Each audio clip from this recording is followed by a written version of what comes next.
Bismillahirrahmanirrahim. So here's our second part of the master theorem, but with the dividing functions. यहाँ पर हम अपने master theorem को dividing functions की form में देखेंगे. तो definitions हमारे यहाँ पर लिखी हुई हैं. अब देखना ये है कि dividing functions की जो मेरी फॉर्म है वो किस तरीके से होती है, ठीक है ना.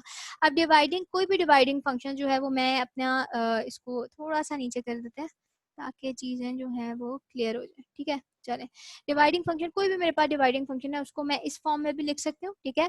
अब यहाँ पे अब आपको ये क्या हम इसको अपने ट्री और सब्स्टिट्यूशन मेथड से कर चुके हैं? जी बिल्कुल कर चुके हैं, ठीक है ना. फिर हमने क्या देखी, हमने इस तरह की भी फॉर्म देखी डिवाइडिंग पर्टिकुलर डिवाइडिंग फंक्शंस की, ठीक है. कि यहाँ पर अब देखो फर्क क्या है कि n-1 यानी कि डिक्रीज नहीं हो रहा, बल्कि समहाउ कोई ना कोई फैक्टर जो है वो आपके साथ क्या हो रहा है, डिवाइड हो रहा है. तो जिस तरीके से हमने अपने डिक्रीजिंग फंक्शंस की एक जनरल फॉर्म बनाई थी, इसी तरीके से हम अपने डिवाइडिंग फंक्शन की भी एक जनरल फॉर्म बनाएंगे. और नॉर्मली ज़्यादातर जब आप मास्टर थ्योरम को अपने नोट्स में देखोगे तो डिक्रीजिंग फंक्शन बहुत कम लिखा होगा, ज़्यादातर डिवाइडिंग फंक्शंस के ही उसने थ्योरम दिए होंगे, ठीक है.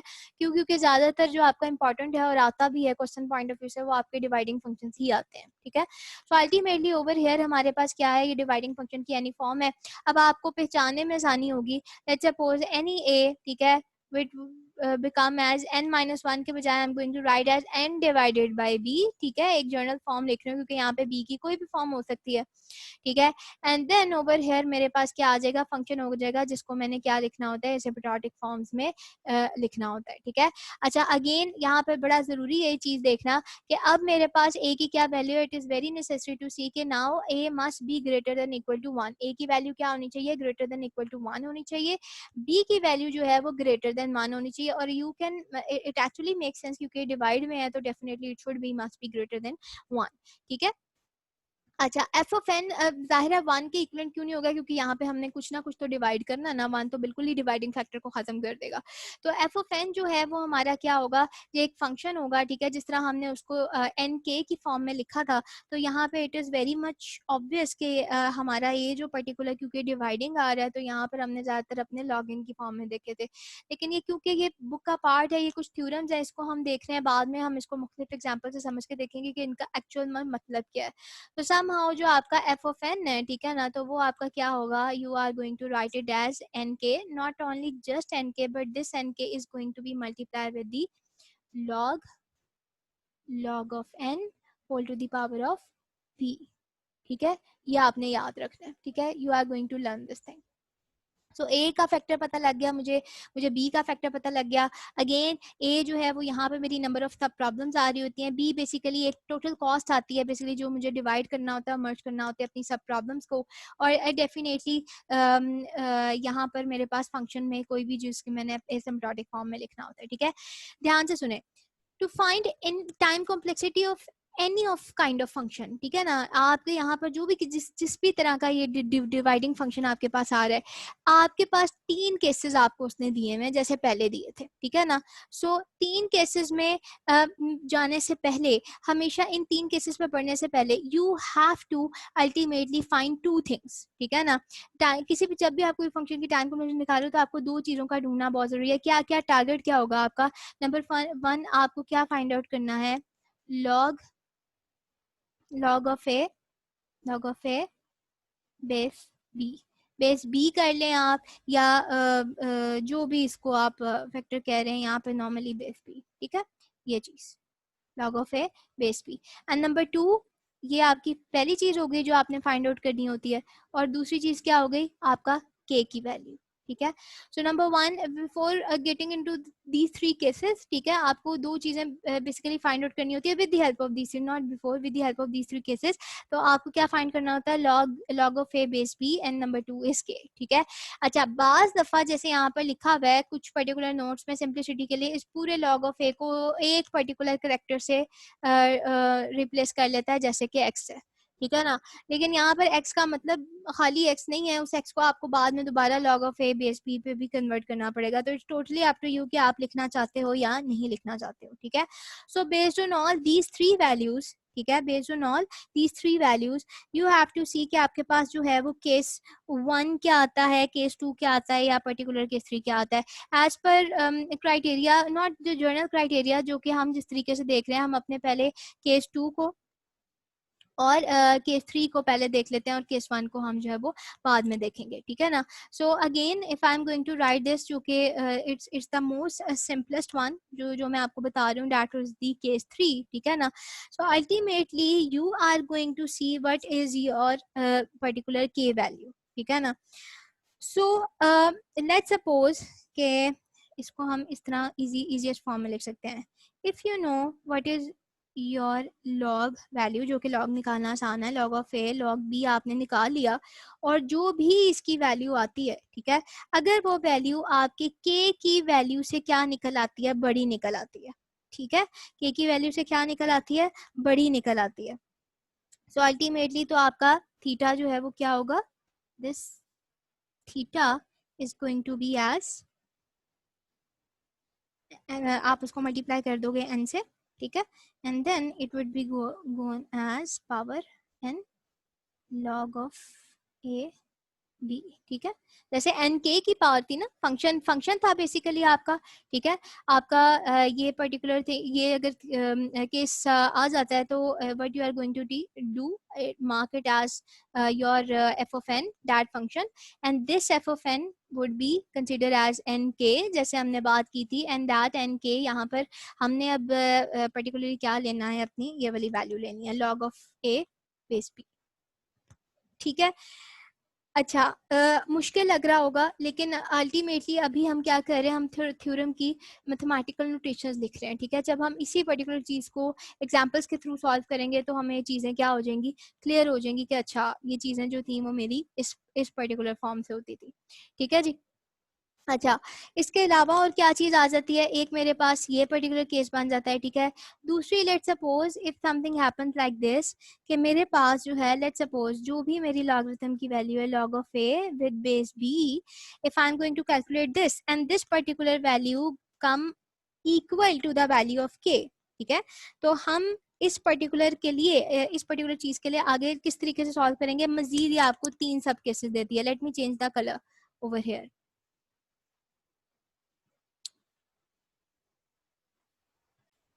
Okay, so this things goes into further 3 sub cases, ठीक है, जो कि हम देखते हैं।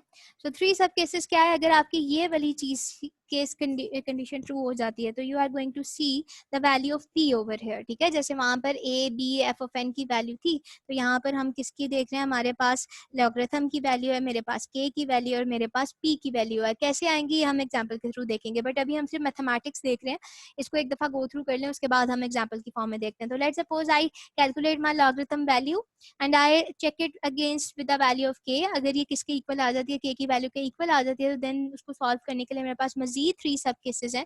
कौन से सब केसेस हैं, I have to see the value, check the value of p. Let's check कि अगर आपकी जो p की वैल्यू है वो क्या है, ग्रेटर देन आ जाती है किसके, -1 के ग्रेटर देन आ जाती है। It could be 0, it could be 1, it could be 2, ठीक है ना, ग्रेटर आ जाती है। तो how you are going to write your particular function, this theta would become as, आप क्या लिखोगे अपना फंक्शन, यानी कि n k, and you are going to multiply it, थोड़ा सा नीचे करके लिखना पड़ेगा, जस्ट अ सेकेंड, इसको हम यूं कर लेते हैं, ठीक है जी, ताकि क्लियर हो जाए। So it is going to be multiply it with the log value, okay, and log n, sorry, and that p factor whole to the power of p is going to add with the factor of 1, ठीक है।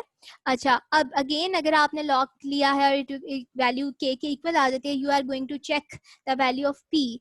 अगर वो value of P जो है वो क्या है, greater than 1 है, तो आप उसको इस तरीके से उसका टाइम फंक्शन निकालोगे। अगर आपकी वैल्यू जो है वो किसके इक्वल आ जाती है, वो -1 के ही इक्वल है, तो फिर आपका जो थीटा है वो क्या निकलेगा, N k, and simply log को आप मल्टीप्लाई कर दोगे लॉग एन से, ठीक है जी, ये सिंपल है।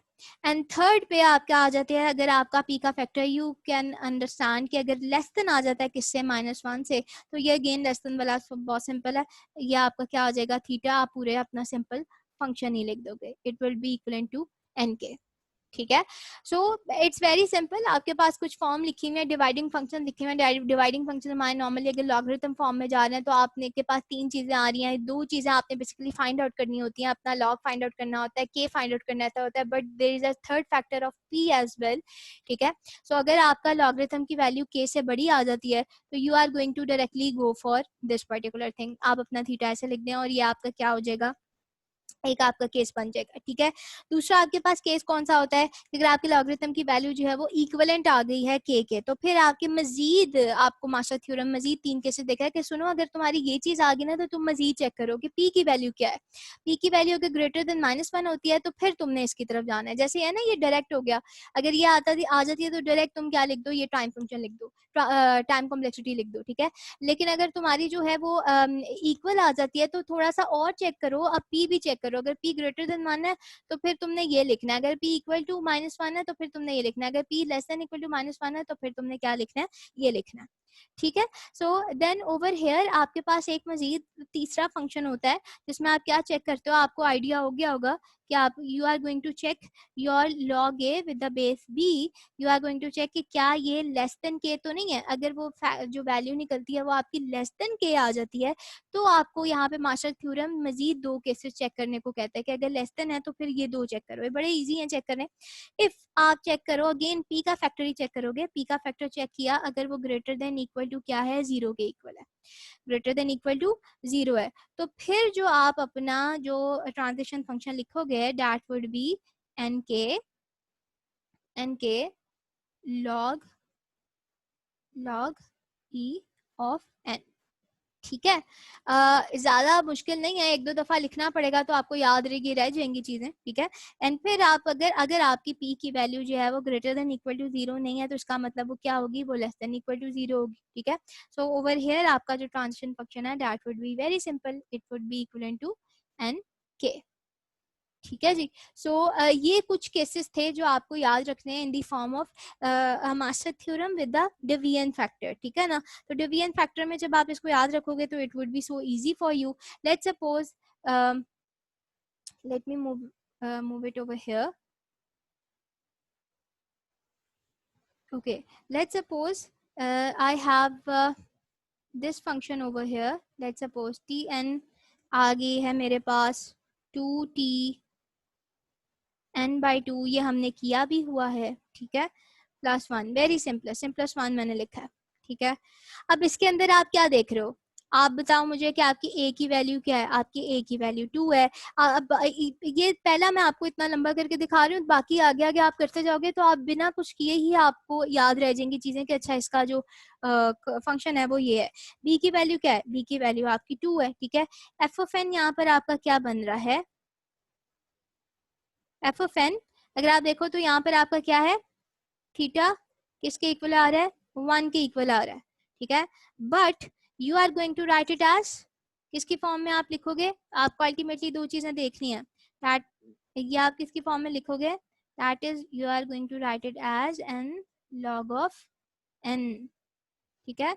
और wait a second, over here what is your n over here, अगर आप यहाँ पर देखो तो दोबारा इस पर्टिकुलर चीज से आप अपनी दो वैल्यूज एक्सट्रैक्ट कर सकते हो कि आपकी के की वैल्यू क्या है, आपकी पी की वैल्यू क्या है। अगले क्वेश्चन में मजीद इजी कर दूंगी, अभी सिर्फ आपको सिंप्लीफाई मजीद उस पैटर्न से मैं लेकर चल रही हूँ, ठीक है। सो अल्टीमेटली के की वैल्यू क्या आती है, यहाँ पर के की वैल्यू आपकी क्या आ गई, you don't have anything over here, just simple 1 है, there is no k, there is no p over here। similarly p की भी क्या वैल्यू है, p की वैल्यू भी कुछ नहीं है, it is going to be 0, ठीक है। सो अल्टीमेटली क्या थी आपकी दो चीजें जो आपने फाइंड आउट करनी थी, मैंने आपको जो बताई थी कि कोई दो चीजें आपने जो है वो फाइंड आउट करनी है। Let me write again over here, you have to find your log of a with the base b, ठीक है।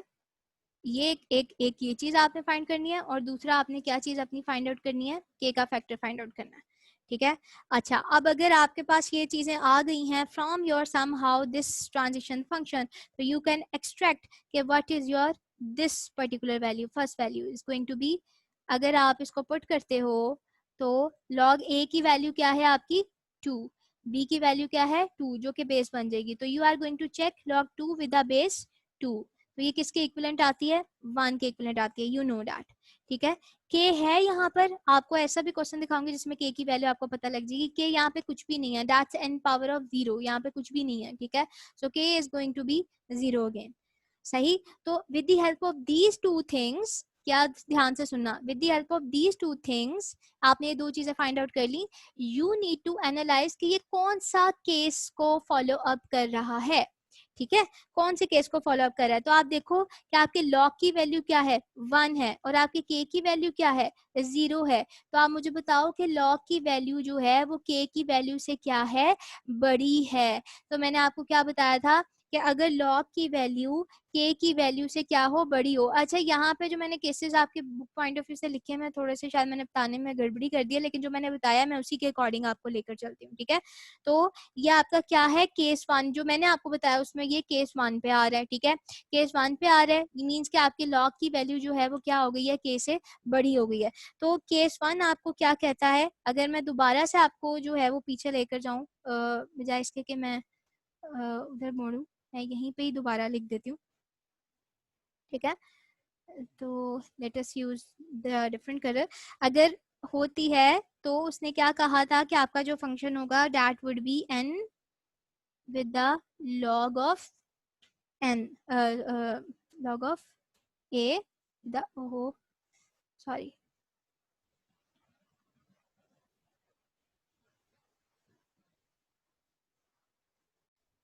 log of a with the base b। ठीक है जी, ये था। तो इसके अकॉर्डिंग अगर हम देखें तो क्योंकि हमारी ये लॉग की वैल्यू जो है वो के की वैल्यू से क्या हो चुकी है बड़ी हो चुकी हुई है, तो आप इसको इस पर्टिकुलर केस के अकॉर्डिंग जो है वो अपनी वैल्यू एक्सट्रैक्ट कर सकते हो। तो इसके अकॉर्डिंग आपकी वैल्यू क्या बनी, it would be theta n and log base two, ये देखो ना लॉग ए और बी। ठीक है, तो इसकी वैल्यू क्या है 1, तो आपका जो पर्टिकुलर थीटा है वो क्या आ जाएगा डायरेक्ट 1 आ जाएगा। ठीक है जी, तो अगेन अगर आप देखो ओवर हेयर, मैं एक और पर्टिकुलर यहाँ पे ट्रांजिशन फंक्शन लिखती हूँ। Let's suppose you have a transition function over here t of n is equal to 4t n by 2। ठीक है जी, प्लस n, क्या ये डिक्रीजिंग है डिवीजन है, ओके ये डिवीजन है। डिवीजन के भी मुझे 3 केसेस पता थे, दो चीज़ें मुझे फाइंड आउट करनी है। कौन सी दो चीज़ें हैं, नंबर 1 में मेरे पास थी क्या थी log a with the base b find out करनी है, और दूसरी चीज मुझे क्या फाइंड आउट करनी है, मुझे के फाइंड आउट करना है। पी यहाँ पर नहीं है, देखो ना यहाँ पर मेरे पास कोई लॉगरिथम की कोई एन के साथ कोई लॉग वगैरह मल्टीप्लाई नहीं हो रहा जिससे मैं अपना पी का फैक्टर निकाल सकूं। तो अगर इसकी हम बात करें तो ये बेसिकली क्या है, इट विल बिकम एज, देखो ए की फैक्ट, ये क्या मैं इसको ऐसा लिख सकती हूँ log 4 with the base 2 find out करना है।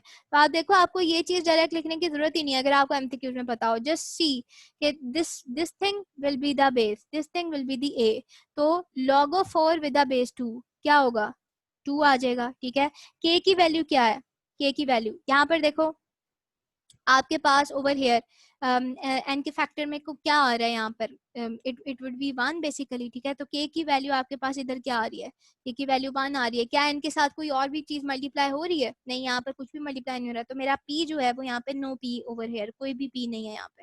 ठीक है, तो आपके पास जो value I that is 2, this 2 is what, this 2 is greater than the value of 1। ठीक है, तो अल्टीमेटली हम दोबारा हमारा ये केस 1 लग जाएगा। ठीक है, और आपका जो पर्टिकुलर ट्रांजिशन फंक्शन है वो क्या निकल आएगा, इट सेज n, n की log बेसिकली। ठीक है, log ऑफ a और p जो भी आप पर्टिकुलर फैक्टर कहते हो। ठीक है, यानी कि log ऑफ 4 बेस 2। ठीक है, तो ये क्या बन जाएगा, इसकी वैल्यू 2 थी तो हमारा यहाँ पर 2 आ जाएगा। ठीक है, and let's suppose I am going to market 8 over here. ठीक है ना, सब सेम है सिर्फ 8 है, तो अब आप मुझे बताओ डायरेक्टली बताओ क्या होगा। हम अपना यहाँ पे एक बॉक्स जनरेट कर लेते हैं जिसमें हम डायरेक्टली देखते हैं। ठीक है, डायरेक्टली बताओ तो हम कह सकते हैं कि log ऑफ 8 बेस 2 जो है उसकी क्या वैल्यू निकलेगी, यानी कि डायरेक्ट लिखें log ऑफ 8 विद बेस 2 क्या वैल्यू निकलेगी यहाँ पे 3, और k क्या है, k वही मेरे पास 1 है। p क्योंकि n के साथ, यहाँ पर n के साथ कोई भी फैक्टर मल्टीप्लाई नहीं हो रहा log का, तो p तो यहाँ पर है ही नहीं, ठीक है। तो k की वैल्यू क्या है, 1 है। तो ओवर हेयर अगेन देखो log की वैल्यू जो है वो k की वैल्यू से क्या है, बड़ी है। तो जब बड़ी हो जाएगी तो मेरे पास कौन सा फैक्टर लगेगा, ये वाला। और ये ट्रांजिशन फंक्शन क्या कहता है, ये ट्रांजिशन फंक्शन कहता है n log of p of a, तो विच मीन्स k n की क्यूब, ठीक है जी। तो ये सी के कैलकुलेशंस आपकी डिफिकल्ट थी। अब अल्टीमेटली करते कराते अगर हम कुछ भी ना देखें तो भी हम जो है वो बड़े आराम से अपना मास्टर थ्योरम को क्या कर सकते हैं, सॉल्व कर सकते हैं, ठीक है। So now I am going to take a bit questions from you guys, but पहले हम एक छोटा सा पार्ट खुद कर लेते हैं। So let's suppose we have a simple function t of n 2t 2t n by 2 plus n। उसी तरीके से हम डायरेक्टली इसको सॉल्व करते हैं। We have over here, let's suppose log of 2 with the base 2, that would be become as 1। you guys knew कि अब ये log 2 of base 2 कैसे आया, ठीक है। over here what would be the value of k, it's 0। what would be the value of p, क्योंकि यहाँ पे कुछ भी मल्टीप्लाई नहीं हो रहा, ठीक है। तो there is no log n। अगर यहाँ पे होता ना n log n की वैल्यू होती तो हमारे पास p का फैक्टर निकल आता, ठीक है, जो मैंने ऊपर आपको भी समझाया थ्रू जर्नल फॉर्मूला। तो p की कुछ भी नहीं है तो p would be 0 as well, ठीक है। अब यहाँ पर देखो कि what would be this thing, sorry, I did a bit mistake over here। it's not it's not 1, it's n। तो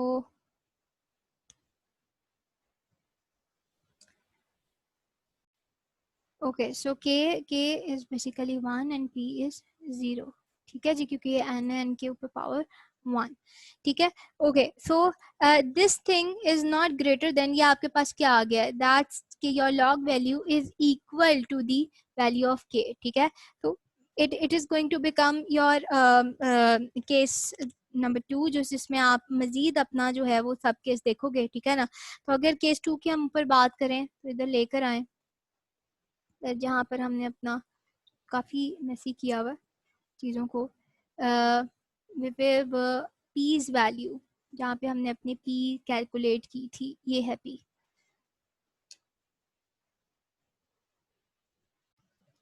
this is basically a p value, ठीक है।